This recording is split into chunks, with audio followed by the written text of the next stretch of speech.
अपना 5 मिनट का ये क्वेश्चन और बचा है, ऑलमोस्ट कंप्लीट तो हो ही गया है। यहाँ तक आपको कोई डाउट है? अगर यहाँ तक कोई डाउट है तो आप पहले क्लियर कर सकते हो।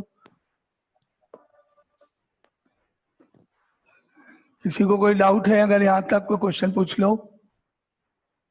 नहीं? यस।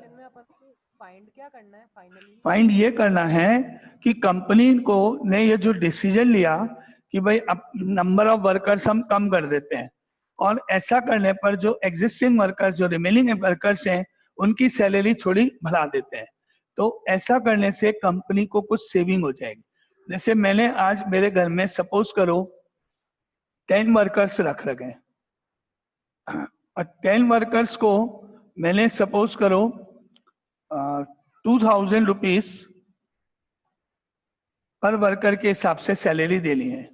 तो मुझे को 2000 इंटू 10 यानी मुझे 20,000 रुपीज का एक्सपेंडिचर हो रहा है। अब अगर मैं एक काम करो 10 वर्कर्स में से 2 या 3 वर्कर्स कम कर दूं और ये आपके जो नंबर्स हैं उनको इंक्रीज कर दूं, जैसे मैंने कर दिए मान लो 7 वर्कर कर दिए, 3 वर्कर्स कम कर दिए। अब जो पहले मैं 2000 रुपीज दे रहा था, अब मैंने सैलरी बढ़ा दी थोड़ी सी, 7 वर्कर्स कर दिए, 3 को काम से निकाल दिया, और मैंने सपोज 2500 रुपीज सैलरी कर दी। सपोज 2500 रुपीज सैलरी कर दी पर वर्कर। तो अब मेरे को कितना पेमेंट करना पड़ेगा टोटल? 2500 इस टू 7, 0 0 7 5 35 और 14 और 3 70, इतना अमाउंट देना पड़ेगा। तो मैंने जो ये एक्सपेरिमेंट किया, ये बिल्कुल सक्सेसफुल है, मेरे फेवर में, सही है। पहले मुझे 20,000 देने पड़े थे, अब मुझे 17,500 देने पड़े। काम तो मेरा वैसे पूरा होना ही है, क्योंकि मैंने अगर वर्कर निकाल दिए तो उस काम को बाकी वर्कर में डिस्ट्रीब्यूट कर दिया। काम तो उतना है, सैलरी बच गई। जो वर्कर बचे थे वो भी खुश हो गए कि हमको सैलरी बढ़ा के मिल रही है। ठीक है, लॉस तो हुआ तो एक तरह से जो वर्कर्स निकाल दिए गए उनको हुआ, बाकी कंपनी को भी प्रॉफिट है, वर्कर्स को भी प्रॉफिट है, कोई इसमें दिक्कत नहीं। ये एक आपको बताना है। तो आपको बताना है इनका ratio, original wages new wages में क्या रेशो है, कंपनी ने किस रेशो से वेजेस को कम किया या ज्यादा किया। यानी अभी इसमें तो क्या हुआ, डिक्रीज किया, पहले इतना था कम किया। ये मान लो अगर ये ज्यादा आ जाता मेरे पास तो इंक्रीज किया। तो ये आपको बताना है, रेशियो बताना है। अभी देखते हैं आगे। ये अपने इनका ये लिख दिया। नाउ देयर रेशियो इज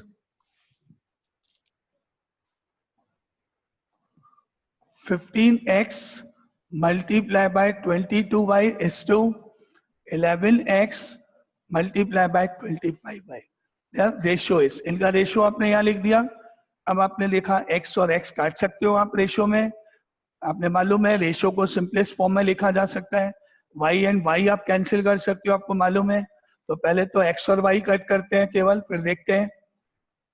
अब आपके पास क्या बच गया, 15 इंटू 22, 11 इंटू 25, ये आपके पास रिमेनिंग रह गया। फिर आपने देखा और सिंपलेस्ट फॉर्म करो तो आपको मिला 15 को 5 से 3, 25 को 5 से 5, 11 को 1 से, 11 को 2 से, ये हो गया आपका 6 और ये हो गया आपका 5।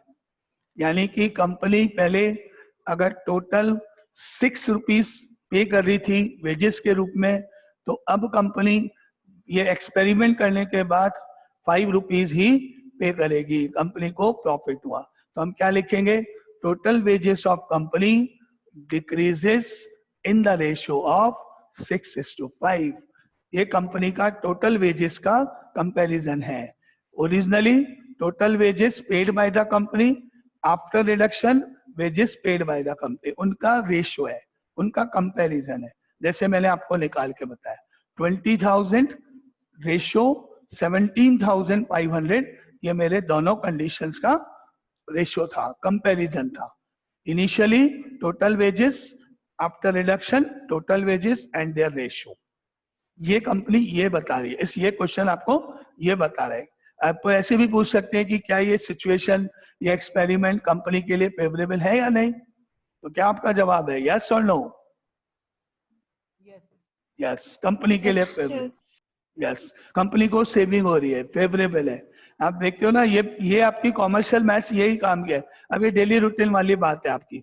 आपको आपके पास जो कंपनीज होती है वो बहुत सारे तरह के वर्कर्स रखती है, उनमें प्लानर्स होते हैं, फाइनेंशियल प्लानिंग जो करते हैं, फाइनेंशियल प्लानिंग की पोस्ट होती है, जो आप बीकॉम, एमकॉम और एमबीए वगैरह करके इस तरह के, उनकी स्टडी इस तरह की प्रैक्टिकल चीजों पे होती है कि अगर अपन वर्कर्स कम कर दें, और आप क्या देखते हैं अपन प्रैक्टिकली, एक वर्कर है, उसको आपने कोई काम दे दिया, ड्यूटी आवर्स है मान लो 8 आवर्स उसको ड्यूटी देनी है। आपने उसको कोई काम दे रखा है कंपनी ने, भाई ये आपको ऑडिट करनी है, ये आपको काम पूरा करना है, ये आपको लिखना है, ये आपको टेबल बनानी है, जो भी।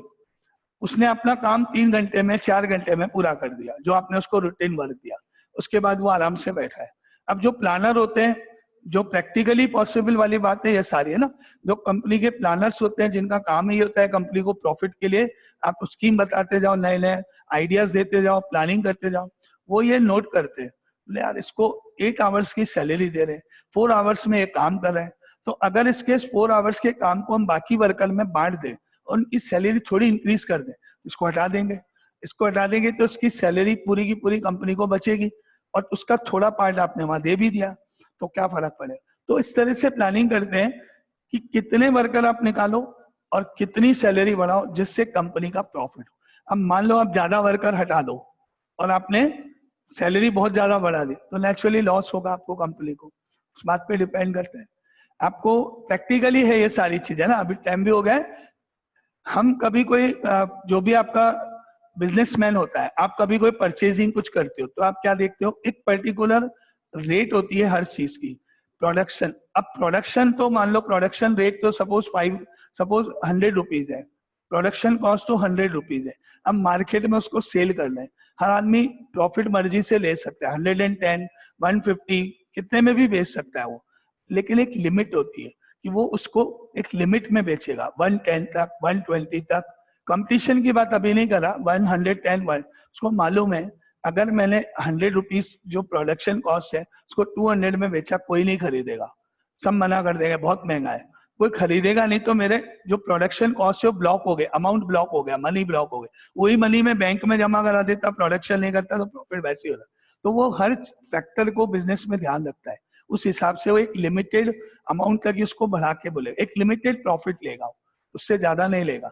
आप प्रैक्टिकली एक नॉर्मल एक रजिस्टर खरीदने स्टेशनरी की शॉप पे गए, वो स्टेशनरी की शॉप वाले ने आपको बोला कि भाई ये रजिस्टर है 150 पेजेस का है मान लो, आपको उसने बोला कि इसकी जो कॉस्ट है वो 500 रुपीज है, 400 रुपीज है, आप खरीदोगे रजिस्टर? नहीं खरीदोगे। अब बोलोगे इतना महंगा, 300 रुपीज, 500 रुपीज। एक पेन है, पेन नॉर्मल पेन है, ऐसे पेन महंगे आते हैं वो नहीं कह रहा, नॉर्मल पेन है उसकी कॉस्ट 100 रुपीज, नहीं खरीद। तो जो शॉपकीपर है उसको भी मालूम है प्रॉफिट उतना ही लो जितना आपको मिले, सेल ही नहीं हो, बेचे ही नहीं तो प्रॉफिट का सेल होगी तभी तो प्रॉफिट होगा। तो यहाँ पर भी यही बात है, एक पर्टिकुलर रेशियो में आप रिडक्शन कर सकते। तो वो इनिशियली जो क्वेश्चन में रेशियो दिए हुए थे वो प्लानर का काम है, वो बताएगा कितने वर्कर निकालो, कितनी सैलरी बढ़ाओ, और आपको प्रॉफिट करके बताएगा कंपनी को। इसी बात की उसको सैलरी मिलती है, इसी बात की उसकी जॉब होती है। फाइनेंशियल कंट्रोलर, फाइनेंशियल एडवाइजर, ये सब पोस्ट होती है ना, रियल मैथ्स वाला पार्ट। तो ये आपका आंसर हुआ, 6:5 रेशियो में रिडक्शन हुआ या रिड्यूस हुआ, ये आपका आंसर है। Any doubt? पूरा कंप्लीट क्लियर? ठीक है ना। इसीलिए कॉमर्शियल मैथ्स जो है वो डेली लाइफ में यूजफुल है, डेली लाइफ में। हालांकि रेशियो, और आप रेशियो, आप कहोगे रेशियो क्या क्या काम है ना काम। रेशियो आप कंपेयर कर रहे हो बहुत सारी चीजों को, आपकी कंपनी का प्रॉफिट दूसरी कंपनी का प्रॉफिट कंपेयर कर रहे हो, रेशियो हो गया। कंपैरिजन कर रहे हो, यार उस कंपनी में इतना प्रॉफिट है, मेरी कंपनी में इतना कम है, क्यों? फिर आप रीजन ढूंढोगे, आप उसके पीछे अपने एडवाइजर्स लगाओगे, बोले यार पता करो क्या है। ये सब प्रैक्टिकल यूजफुल चीजें हैं जो आपके पास।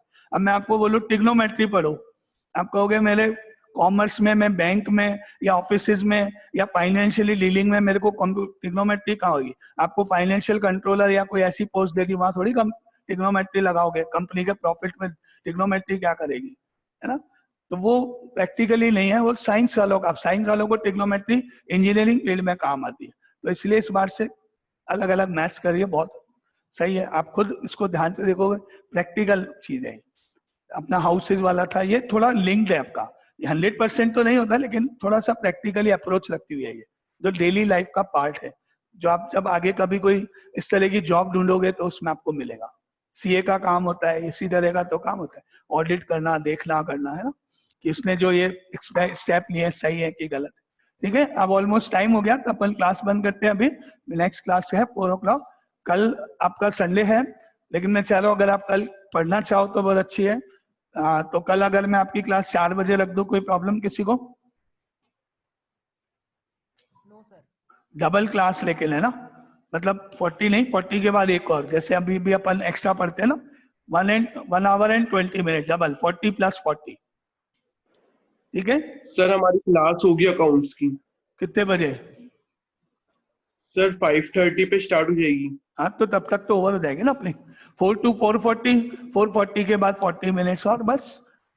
नहीं कल हॉलीडे मत रखो, क्योंकि आपका भी ये जो टॉपिक है अपना थोड़ा सा ही हुआ है, और अभी अपन इसकी ड्यूरेशन कम ही है, 40 मिनट से तो जितना हो जाए उतना अच्छा है टॉपिक। तो कल अपन इसको कंटिन्यू करते हैं 4 o'clock, 4 to 4:40, फिर 5 मिनट्स का गैप, 4:45, 4:45 से 5:15, बस, है ना। ठीक है, तो फाइनल कल का टाइम 4 o'clock, अप्लाइड मैथ्स। आगे चलेंगे रेशियोज के कुछ और न्यू टाइप के क्वेश्चंस करेंगे। इनमें तो आपको इंटरेस्ट आएगा, उल्टा मजा आएगा, आपको पढ़ने का मजा आएगा, प्रैक्टिकल अप्रोच आपको समझ में आएगा, थ्योरेटिकली ये अप्रोचेबल है, कहाँ अपन इसको यूज करने जा रहे हैं, ये तो बहुत इंटरेस्टिंग लगेगा आपको, है ना टॉपिक। तो कल अपन इसको कंटिन्यू करते हैं 4 o'clock के बाद। ठीक है, ओके।